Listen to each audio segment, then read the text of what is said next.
rekan media yang saya hormati, tadi kami Menko PMK, Menko Polkam, Menteri Agama, Menteri Perikanan dan Kelautan, KKP, mendampingi Bapak Wakil Presiden untuk menerima Wakil Perdana Menteri Malaysia. Jadi ada beberapa hal yang dibahas, yaitu peningkatan kerjasama ekonomi, terutama sekali kerjasama ekonomi di kawasan Batam dan Johor, kemudian juga kerjasama untuk industri halal, karena Indonesia dan Malaysia ini adalah masyarakat Muslim yang terbesar di Asia Tenggara.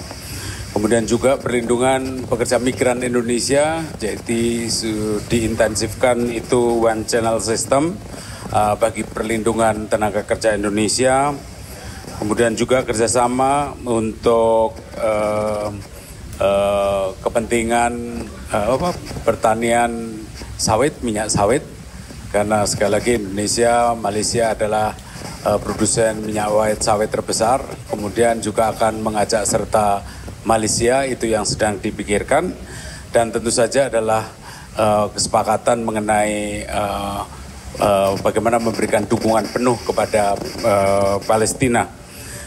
Kemudian selain itu tadi juga beberapa hal dibahas juga mengenai kerjasama untuk Technical Vocational Educational Training atau TVET, jadi pendidikan untuk kerjasama di bidang pendidikan dan training untuk pendidikan vokasional. Jadi ini tadi juga akan mengirim mahasiswa Malaysia ke Indonesia, ke Institut Teknologi, ke beberapa universitas di Indonesia. Dan juga tadi Pak Wakil Perdana Menteri juga menegaskan tentang pentingnya kerjasama pariwisata, karena tahun 2026 nanti itu adalah tahun pariwisata Malaysia. Jadi beliau juga minta izin untuk promosi pariwisata. Selain itu tadi menegaskan juga nanti ada kerjasama di bidang kelautan, terutama perlindungan nelayan antara dua negara.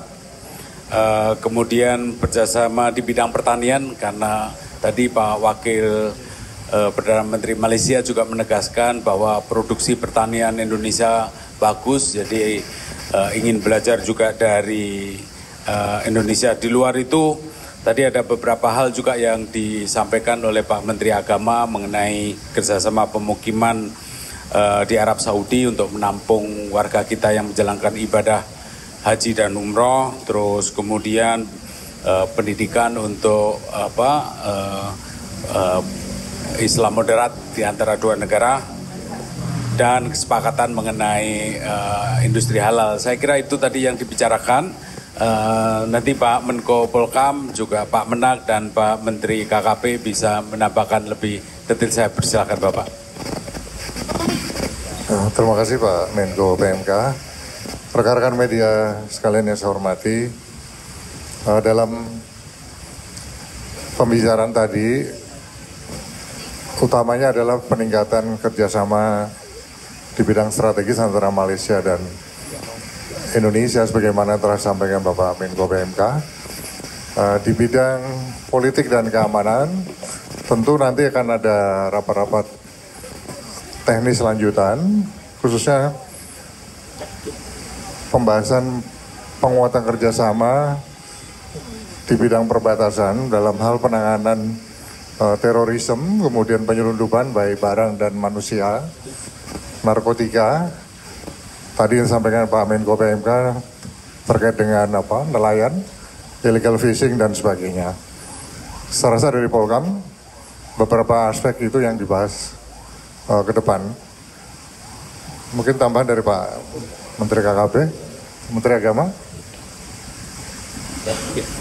Jadi Malaysia dengan Indonesia sama-sama sebagai negara mayoritas Muslim yang mempunyai mazhab Ahlussunnah wal Jamaah, bahkan lebih spesifik lagi mayoritas bermazhab Syafi'i. Jadi kalau negara serumpun ini bekerja sama, itu bisa menyelesaikan banyak persoalan dan juga sekaligus memberikan penguatan untuk negara serumpun tersebut. Sebab kita dikenal sebagai negara yang moderat. Moderat artinya tidak radikal dan juga tidak liberal gitu kan. Oleh karena itu kita mencoba untuk mempertemukan nanti kurikulum pendidikan keagamaan yang mencerahkan untuk kawasan kita, yang memberikan penguatan. Kemudian yang kedua, kita juga mengusulkan dalam bidang detail seperti masalah haji ada zona yang sama, dan kemudian juga persoalan-persoalan fikih, misalnya tentang kita bicarakan tentang dam ya, pemotongan kambing dam itu ya bisa dilakukan di negeri kita sendiri, tidak di Saudi Arabia. Saudi Arabia sebetulnya sudah mengizinkan. Jadi bayangkan 210.000 kambing yang harusnya dipotong di sana, kambing orang lain. Nah kalau itu nanti dipotong di Indonesia sebanyak itu, kambing kita, kemudian yang memakan dagingnya semuanya adalah dari kita. Nah jadi kita tinggal mempersembahkan wawasan mazhab Syafi'i, mazhab Ahlussunnah wal Jamaah. Kalau itu dimungkinkan, Saudi Arabia memberikan izin untuk itu. Saya kira itu yang paling penting. Terima kasih. Ada satu hal lagi yang terkait dengan tindak lanjut penyelesaian lintas batas teritorial laut di Laut Sulawesi maupun Selat Malaka yang telah ditandatangani pada tahun 2023. Ini juga akan dibicarakan teknis untuk pelaksanaan di lapangan, termasuk juga demarkasi batas darat di segmen Pulau Subatik dan West Pilar yang telah disetujui pada bulan Februari tahun 2025. Tentu semua ini akan ada tindak lanjutnya yang akan dibahas pada mekanisme perjanjian bilateral teknis nanti di tingkat pelaksana. Saya rasa cukup Pak Menko, Pak Menteri. Terima kasih rekan-rekan wartawan sekalian. Cukup ya.